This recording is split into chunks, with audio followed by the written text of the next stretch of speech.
sending the memory of his interaction with Acme.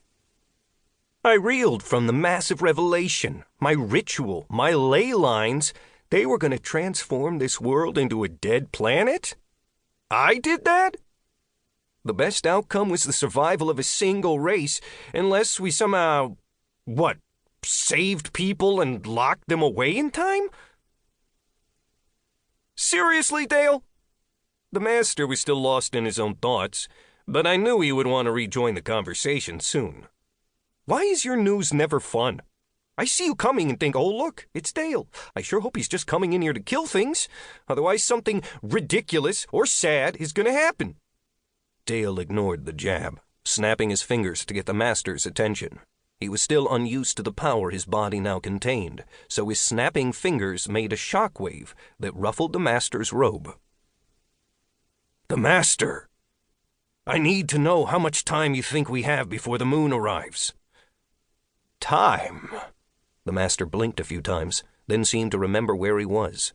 The moon, yes, without the rune script that Xenocide created actively pulling the celestial body toward us, all we need to worry about is the momentum it built up, and the pull of the Earth as it approaches. I'd say, being as conservative as possible, that we have 3 weeks before the first fragments begin to impact. Maybe a month before the majority of the mass makes landfall. Less than a month to save the world, Good luck, I guess. I wasn't concerned for my own safety. I was already reinforcing my worst-case scenario escape zone. Runes for absorbing kinetic impact, heat, cold, and anything else I could think of. It helped that I also don't eat, drink, or breathe. In general, I felt good about my prospects of survival. Sounds like a real pain. We need a plan. The master nodded at Dale's words, and they started jogging to the surface.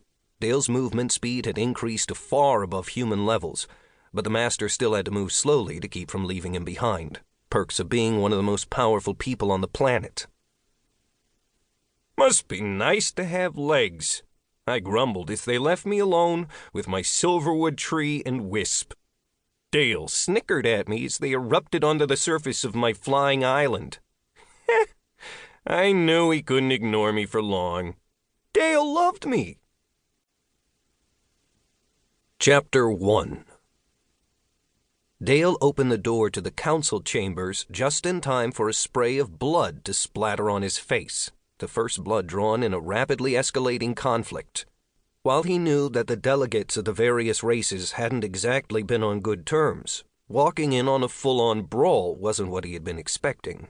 Dale stood in shock for a long moment, but the master stepped in authoritatively and bellowed, "Hold, you fools!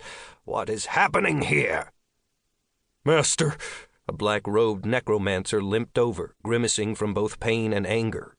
"Our undead have been constantly under assault, being attacked or destroyed. These people are killing us." "So you found and confronted the person or group responsible for doing this?" The master looked around the now silent room menacingly. "Who was it?" The necromancer seemed pained.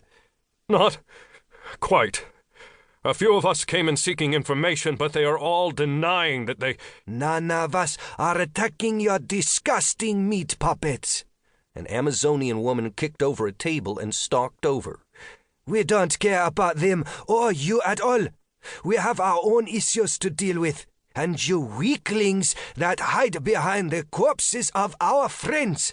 The issue is not one of us attacking you. This issue is, in fact, far more dire than you are all thinking." Another man strode forward, his quartz lens spectacles gleaming. "There has been a shift in the world's energies recently, and as far as I've been able to determine, all of this began with the fall of Valhalla. I think that Ragnarok is upon us." Dale grew concerned. This story sounded familiar. The unknown scholar continued speaking, denying him the chance to ask questions. "I'm uncertain what exactly happened there, but as soon as the seat of power was destroyed, the energies of the world began to change. This is what I have been trying to tell all of you." "Oh, stop it already. We've heard your insane conspiracy theories. We have discussed them, and we have dismissed them. A single city could..."